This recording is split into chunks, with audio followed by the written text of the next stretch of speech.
साल 2021 का आखिरी महीना और तारीख 8 दिसंबर। ये वो मनहूस दिन था जब देश ने एक जांबाज जनरल यानी सीडीएस जनरल बिपिन रावत को खो दिया।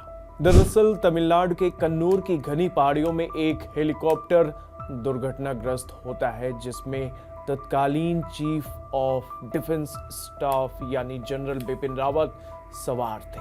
उस वक्त सेना के Mi-17V5 हेलीकॉप्टर में जनरल रावत अपनी पत्नी मधुलिका रावत के साथ सफर कर रहे थे। हेलीकॉप्टर तमिलनाडु के कोयम्बटूर स्थित सुलूर वायुसेना अड्डे से वेलिंगटन के डिफेंस स्टाफ सर्विसेज कॉलेज के लिए उड़ा था, लेकिन लैंडिंग से कुछ मिनट पहले ही ये पहाड़ियों में दुर्घटनाग्रस्त हो गया। शौर्य चक्र से सम्मानित ग्रुप कैप्टन वरुण सिंह एकमात्र ऐसे व्यक्ति थे जो इस हेलीकॉप्टर दुर्घटना के वक्त जीवित बचे थे, लेकिन एक हफ्ते के बाद इलाज के दौरान उनकी भी मौत हो गई थी। हादसे के वक्त हेलीकॉप्टर में कुल 14 लोग सवार थे, जिसमें सभी की मौत हो गई। जनरल रावत की अंतिम यात्रा भावुक कर देने वाली रही। सेना के किसी सर्वोच्च अफसर की अंतिम यात्रा के लिए शायद ही दिल्ली में कभी ऐसी भीड़ उमड़ी हो। पूरे रास्ते पर लोगों ने फूल बरसाए और शव वाहन के साथ साथ तिरंगा लेकर दौड़े, नारे लगाते रहे, जनरल बिपिन रावत अमर रहे। जनरल रावत और मधुलिका को मुखाग्नि देने के बाद बेटियां कृतिका और तारिणी एकटक चिता को निहारती रही। आंखें नम थी, फिर गले लगे और फूट फूट कर रोने लगी। एक दूसरे को संभाला भी।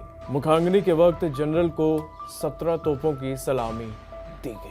जनरल रावत के हेलीकॉप्टर की बात करें तो जनरल बिपिन रावत जिस Mi-17V5 हेलीकॉप्टर से जा रहे थे वह एक वीवीआईपी हेलीकॉप्टर है। इसमें 2 इंजन लगे होते हैं। दुर्गम इलाकों के लिए सेना इस हेलीकॉप्टर का इस्तेमाल करती है। यह दुनिया का सबसे एडवांस ट्रांसपोर्ट हेलीकॉप्टर है जिसे सेना और हथियारों के ट्रांसपोर्ट, फायर सपोर्ट, गश्ती और सर्च एंड रेस्क्यू मिशन में इस्तेमाल किया जाता है। तब इस हादसे को लेकर कई तरह के दावे किए गए, लेकिन घटना के 3 साल बाद अब संसद की स्थायी समिति ने उनकी मौत को लेकर जांच रिपोर्ट लोकसभा में पेश की है, जिसमें साफ साफ कहा गया है कि बिपिन रावत का हेलीकॉप्टर मानवीय त्रुटि की वजह से दुर्घटनाग्रस्त हुआ। इसके अलावा रिपोर्ट में इंडियन एयरफोर्स के विमानों की दुर्घटनाओं के आंकड़े भी शेयर किए गए हैं। समिति ने बताया कि 13वीं रक्षा योजना अवधि के दौरान कुल 34 प्लेन दुर्घटनाएं हुई, जिनमें 2021-22 में इंडियन एयरफोर्स के 9 प्लेन दुर्घटनाग्रस्त हुए थे और 2018-19 में 11 विमान दुर्घटनाएं हुई थी।